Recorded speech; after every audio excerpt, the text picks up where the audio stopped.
Hi guys, I'm Daniela Fraticelli, English teacher at the Technical High School Pascal Comiforti. I'm here today to talk to you about the European Union. But it won't be a political or economic analysis of the European Union, because I couldn't. It will be only a small window on the European Union, and we will see together some videos. Why have I chosen this topic? Because I'm convinced it's interesting for students of every type of school, because the European Union is present in many areas of our life, and it is a topic matters these days. If we had been at school, I am sure that I would have started my lesson with a conversation, asking you what you already know about the European Union and which is your position towards it. But this is impossible, and unfortunately, I have to jump, to move on this first part. And so I'll start my conversation by my own definition of European Union. Please, students, if you want, you can take notes. I'll try to speak slowly, so take a pen, something where you can write. This is for my students. I have prepared for you a sort of multiple choice quiz we'll do together the next days. So please take notes. Okay, I'm ready to start. The European Union is a political and economic organization whose decisions and laws affect almost every aspect of life in the member countries, including environment, transport, medical and scientific research, education. And the European citizens, we as European citizens, we can travel, we can live in any European Union countries, states, so has goods and services and money can move freely between the countries. Now, I wanted to give you some numbers to understand how big is the European Union. I've tried to learn by heart the numbers, but I couldn't. So I will read the most difficult ones.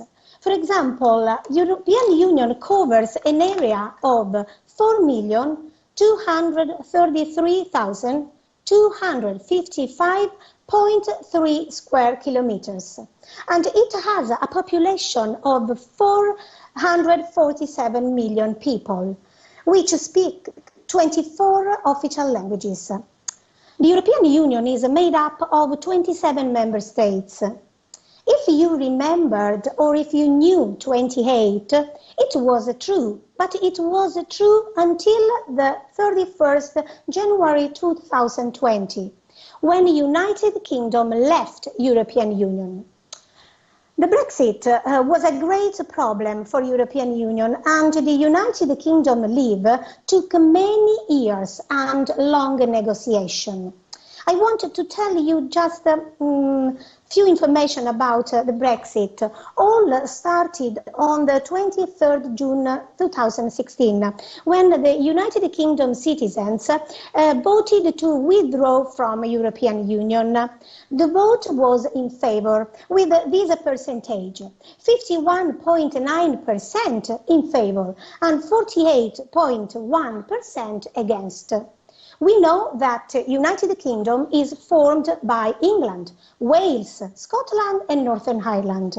It's curious and interesting to know that England and Wales voted to leave, while Scotland and Northern Ireland voted to remain.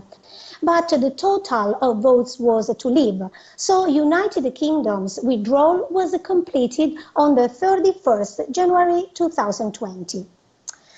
Now, students, you have to help me, because we have to imagine a map of Europe, and we have to use different colors to understand how is the map of European Union. We have to imagine a big block of 27 countries. We can color them in blue, for example. They are the official countries member of European Union. Then we need another color, for example, red, for United Kingdom, because now it is a former country. It doesn't belong to European Union. And then we can choose for example, light blue. For other 5 countries, they are the official candidate members. They are waiting to enter the European Union, to join European Union. There are also Switzerland and Norway. They aren't European Union members. The map, as it is composed today, you have to imagine that wasn't achieved in one day, but it took a series of actions. All started in 1952, when six countries, now I hope to remember them, Belgium, France, Netherlands, Luxembourg, Italy and West Germany. They signed the Treaty of Paris and set up the European Coal and Steel Community. I said West Germany because in 1952, Germany was divided between Eastern and Western Germany. After the World War II, it was divided, imagining that it was a sort of a punishment for the war. And I want you to notice, and we don't have to forget, that our country, Italy, was among the founding countries of the European Union project. I have mentioned the Treaty of Rome, but I don't want to add more now because we will talk about it later. Coming back to the map, the first all started, as I said to you, in 1952. The first enlargement occurred in 1973, bringing in Denmark, Ireland, and United Kingdom. Norway voted not to join. It's important to remember the 1990, when East Germany became part of European Europe. Finally, there was the reunification of Germany after the fall of the Berlin Wall in 1989. It was a very important date for the history of Europe because many changes occurred after that date, but we don't talk about this in our lesson, in our chat. Well, the European biggest enlargement was in 2004, when 8 countries of Central and Eastern Europe, I need to read them, Czech Republic, Estonia, Latvia, Lithuania, Hungary, Poland, Slovenia, Slovakia, joined the European Union. It was the end of the post-war division of Europe between Eastern and Western Europe. Cyprus and Malta also became members in the same year. Croatia became the newest member in 2013. Now we have to come back to our map. Do you remember the 5 countries in light blue? They are the official candidates members of the European Union. But they can't join the European Union if they don't integrate European Union legislation into their national laws. After this first part of lesson, I think that's clear that the European Union is not a country and it isn't a single government, but the European Union is an economic trade union which comprises many countries with different political structures, economic structures and social needs. So we can understand how difficult it is to govern it, and it's very complex and requires, and we need a series of institutions to govern it. The main European Union institutions are the European Council, the European Parliament. It's important to remember that the current president of the European Parliament is Italian. He is David Sassoli. Then there is the European Commission, the Council of the European Union, the Court of the European Union, the Court of Justice of the European Union, and the Court of Auditors.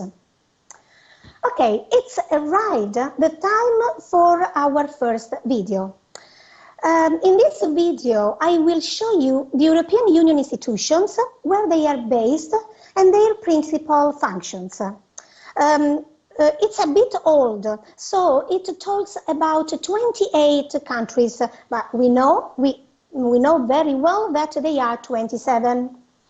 Please, students, guys, don't go away because the video is fast, is easy to understand, full of images. Okay, let's go with video number 1. The European Union. Confused? Here's how it works.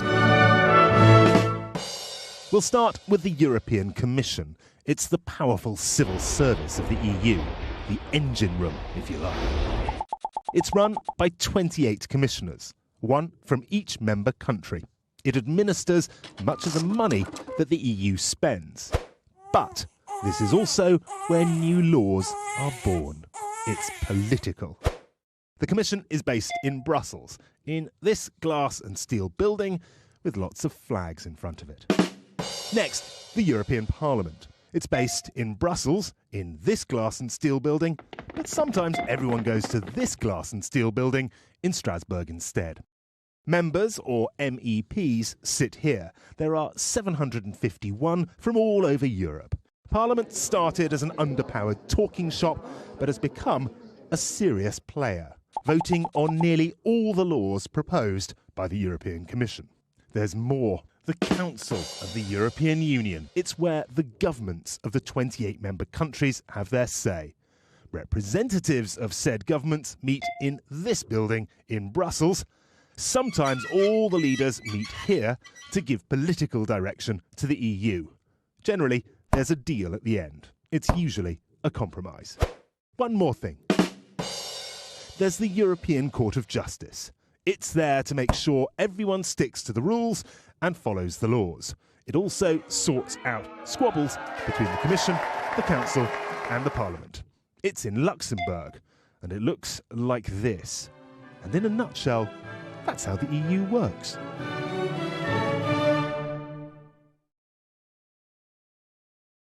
Okay, was it difficult to understand? I don't think so. But I wanted to repeat the most important points to be sure that they are clear for you. First of all, we have to say that the institutions of the European Union form the framework for cooperation between the 27 member states. The European Commission is the only one that can initiate legislation, and it proposes the laws to the European Parliament and the Council of Ministers. These laws can be approved or rejected. The Parliament has also the responsibility for supervising the 27 commissioners and is the only institution with the power to sack them. The commissioners are appointed by the Council of Ministers and approved by the Parliament. We have Paolo Gentiloni. He is a Commissioner for the Economy, an assignment of greater responsibility. So just to repeat, all starts with the European Commission that proposes laws. The laws can be approved or rejected by the Parliament or the Council of Ministers. Once the legislation has been passed, the European Court of Justice makes sure it is interpreted uniformly across the countries. And then there is the Court of Auditors, that is the watchdog of the budget. So it's important because it's a check that the money is being well spent. Okay. I'm a bit tired. I don't know if you are tired, but after all these institutions, all these laws, this legislation, I think that's time for a break. And I wanted to relax with the music, the anthem of European Union. Maybe not everyone knows it. So it's time for our video number 2.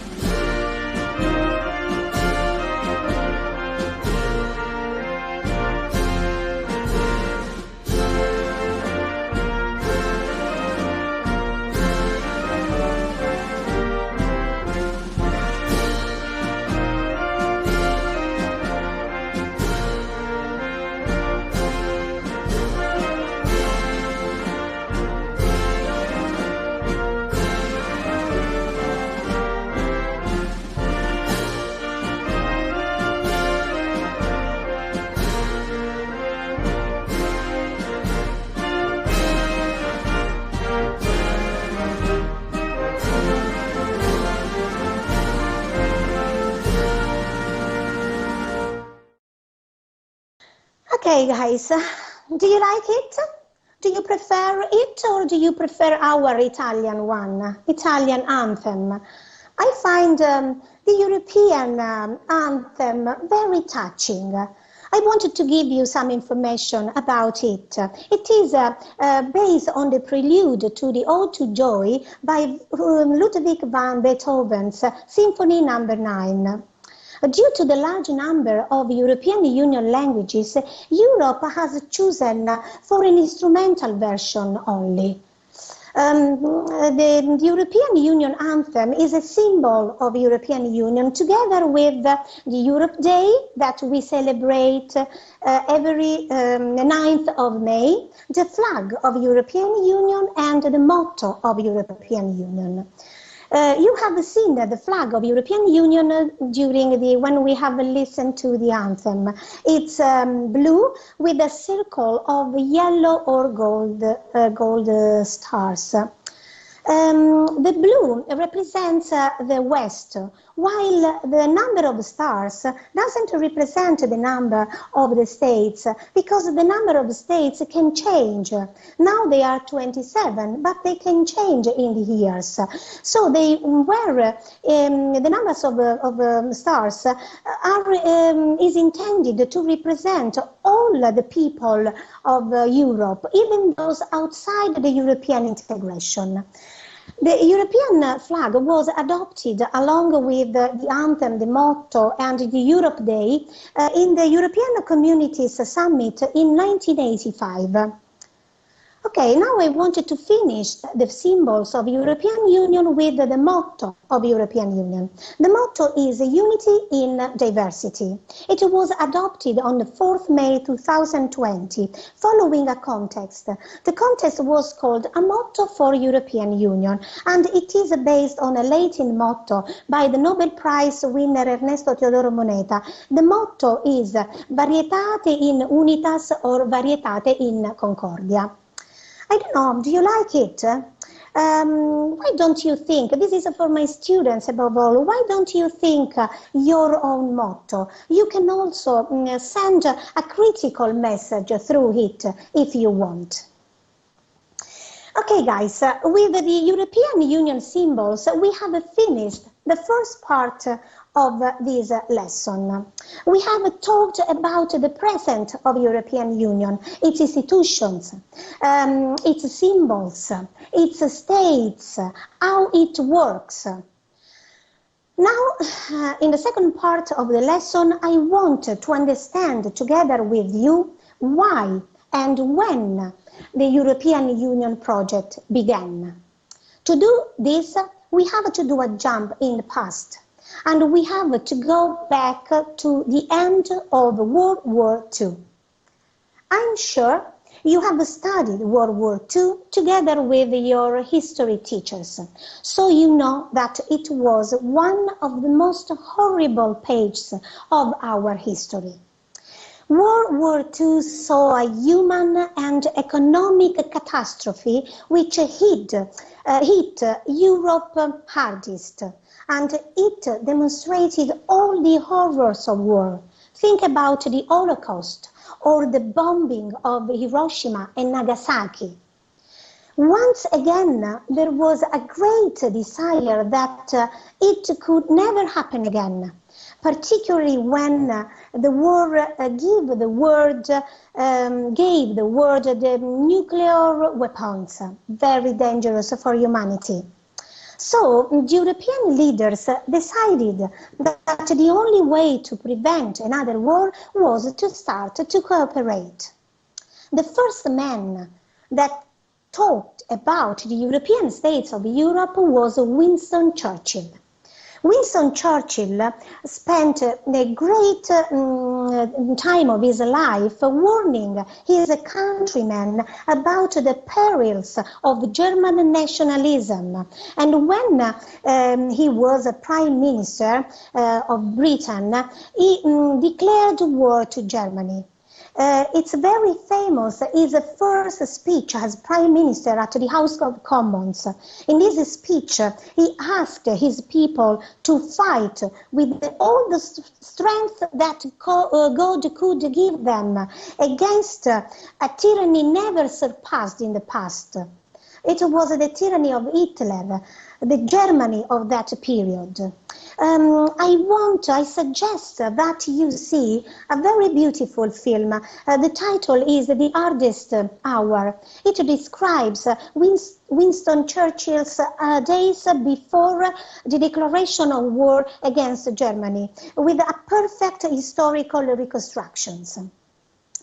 Okay, Germany lost the war, but following the Second World War, Churchill was strongly convinced that only a united Europe could guarantee peace, and his aim was to eliminate the European ills of nationalism and war once for all. In 1947, Churchill delivered another very famous speech at the University of Zurich, in which he advocated the United States of Europe. We'll listen together to a small passage from this famous speech, about 50 seconds of speech from Winston Churchill. And this is our video number 3.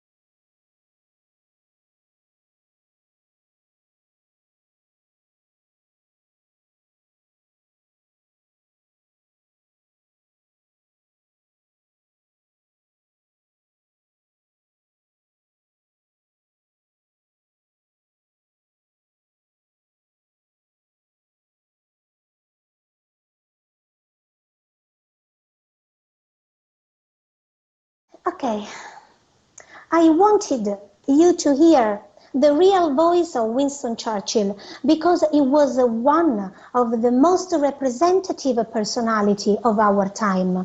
Remember that he won the Nobel Prize for Literature in 1953. Okay, the statesman understood and shared the idea of cooperation launched by Churchill, and the cooperation began, first of all, in trade and economy, and had its origin in the Schuman Plan, which was presented on the 9th of May 1950. In it, Schuman states that the construction of Europe would not be achieved in one move, but it would require a series of action and different treaties. I wanted to present you only the most significant treaty of the history of Europe. As I said to you before, do you remember, we talked about the Treaty of Paris.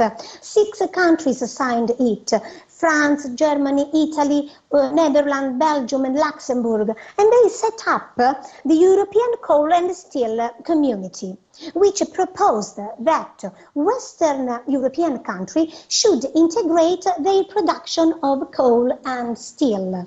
The aim was to regulate the production of coal and steel, because the principal aim was to prevent a further war. They wanted to regulate them under a centralized authority, because the production of steel and coal is at the basis of the production of weapons. Another important treaty was the Treaty of Rome, signed in 1957 by the same countries. It opened the door to the European economic community. The objective was the creation of a free market where people, objects, goods, trade could move freely. But the most significant, important agreement for the European Union citizens is the Schengen Agreement. If now we can move, we can visit any European Union country without the passport, without the border control, it's due to the Schengen Agreement. It led, in fact, to the creation of an area where people can circulate freely without the immigration controls. We have arrived now to the most important date for the history of European Union, 1992, the Maastricht Treaty. Because it was the Maastricht Treaty, remember, 1992, which transformed the European community into European Union. Now we are European Union citizens with all the rights of European Union citizens, including movement of goods, of course, but also health services, employment, social securities, and many others. The Treaty of Maastricht was also very important because it had the mission for preparing the economic monetary union, the introduction of the euro. You have to know that the euro came into existence in 1999, but it began to circulate in 2002. Are you tired? Don't worry. We have finished the second part of our lesson, and now we'll start the third and last part of our window on the European Union. We have talked about the present. We have done a jump in the past. Now, after 28 years from the Treaty of Maastricht, it's time for a question about the future of the European Union. And the question is, but has the European Union been a success? Okay, we have to say that there are two different positions. On the one hand, there are those who consider the European Union project a triumph, ensuring peace and steadying economies across the continent. But on the other hand, there are those who consider the European Union as a bureaucratic, terrible nightmare. To analyzing these two positions, we have to remember that the European Union in 2012 was awarded the Nobel Peace Prize for promoting the causes of peace, democracy, human rights, freedom, and many other values contained in the Lisbon Treaty. And we can't forget that the European Union has given its citizens many advantages in many fields, travel, trade, health, communication, environment, work, study. For example, if we wanted to travel in a European Union country, now it's very easy, but not only for people, also for goods, services that can circulate freely. And if during our travel in a European country we are ill or we have an accident that can happen, we are entitled to medical treatment. And it's cheaper to use mobile phones, smart devices. We are also protected when we buy online, for example. And the European Union has introduced compulsory limits on water and air pollution. And now I want to, thinking about you students, you young people. European Union has enormous opportunities for its young peoples. If you want to spend a period of time studying in a foreign country, in a European country, you can, with many programs. Or you can also train for a job or do a volunteer work abroad. So, as I've said to you, there are many goals, many values. So we can think that European Union has been a success, is perfect. But that's not true. That's not true because, as we know very well, European Union is living a period of great troubles and it's facing a big challenge. First of all, the challenge against an increasing feeling of Euroscepticism. The Euroscepticism is can be defined as a skeptical and negative attitude towards the European Union and the European Union integration. The reason for this increase of negative feeling is due to a series of crises that the European Union has had in these recent years. I will see only the most significant one in our chat without analyzing them in details. But we can mention, of course, the financial crisis, the austerity measure imposed on citizens, and the citizens' frustration with their low standard of living.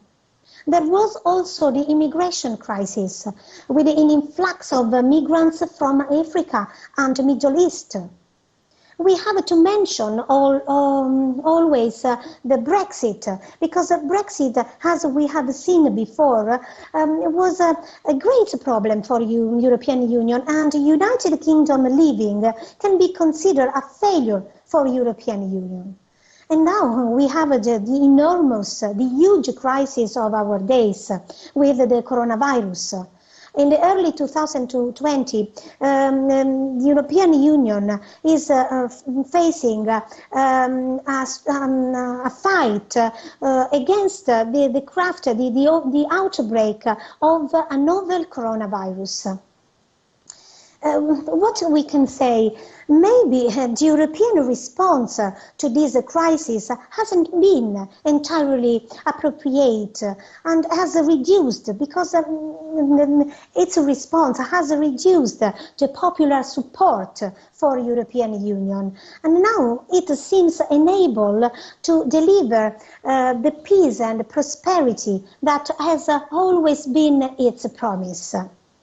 What's sure, what I think it's sure, is that the European Union is at a crossroads and needs to decide how it wants to tackle the challenges of today. Okay, guys, we have almost finished our lesson, but I want to close with something for you and a positive message for you, because as we have seen, the European Union has enormous opportunity for its young people. And I have now a last video for you with all these opportunities, all the opportunities for you, opportunities of working, of studying, of training. Watch it carefully. Let's start video number 4.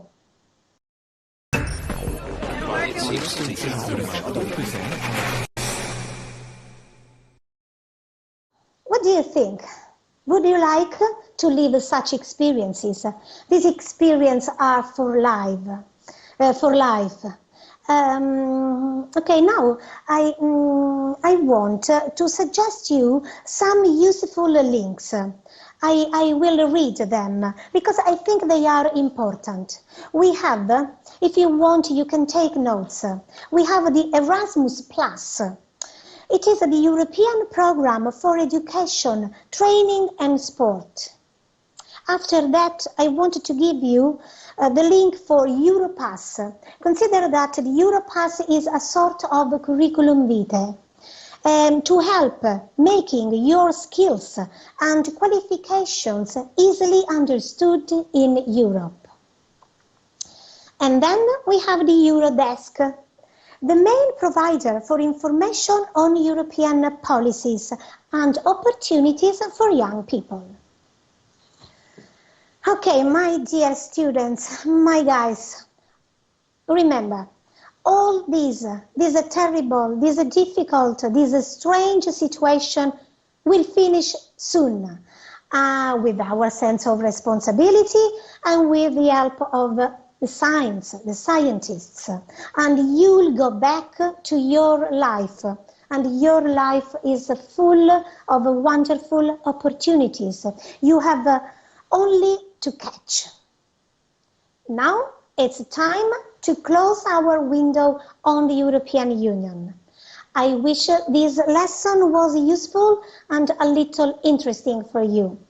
Thanks so much for your attention. Bye-bye.